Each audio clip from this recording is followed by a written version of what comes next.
안녕하십니까. 꿈마을 사랑방에 오심을 환영합니다. 이 시간은 나를 살리고 타인도 살리는 의미치료 박상미 교수님의 쉽게 만나는 의미치료 강의입니다. 미래에 대한 기대가 우리를 구원한다. 현대사회에서는 실존적 공허에 빠져서 고통받는 사람들이 늘어나고 있어요. 약물 중독, 도박 중독, 알코올 중독, 게임 중독에 빠진 사람들의 공통점은 실존적 좌절을 경험하면서 삶이 무의미하다는 생각이 발병의 요인이 되었다는 것입니다. 때문에 힘든 현실에서 도피하고자 오늘의 쾌락에 빠져서 미래를 생각지 않는다는 거예요.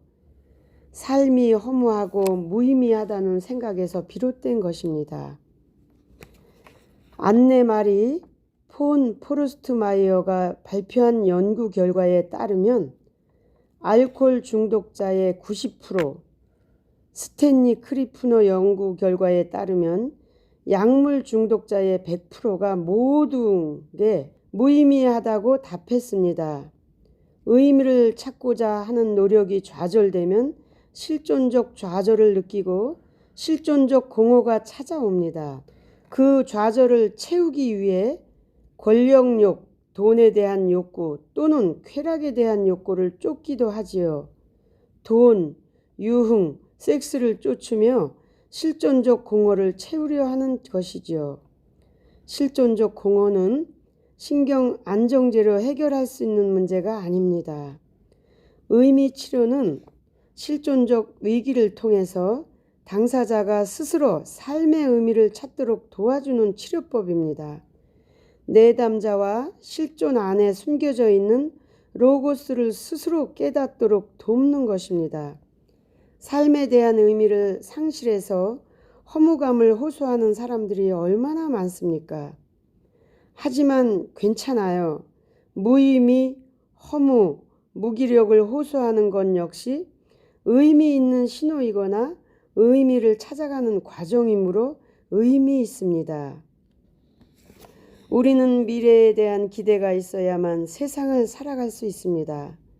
가장 어려운 순간에 처했을 때 우리를 구원해 주는 것은 미래에 대한 기대입니다. 나 자신의 미래에 대한 믿음을 잃어버리는 것은 가장 불운한 일입니다.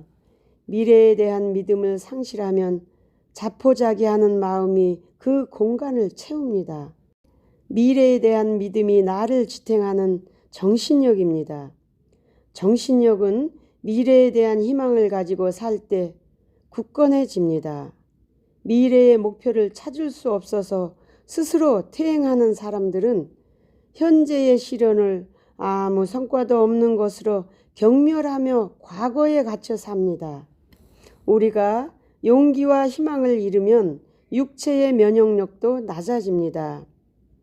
에베레스트 눈사태로 실종된 가족이 돌아오리라는 기대, 교통사고로 뇌를 크게 다친 가족이 수술 후에 깨어나리라는 기대는 우리를 버티게 하지만 희망과 기대가 무너졌을 때 절망감이 우리를 덮치면 인체 내에 잠재해 있던 균에 저항하던 저항력이 급격히 떨어집니다.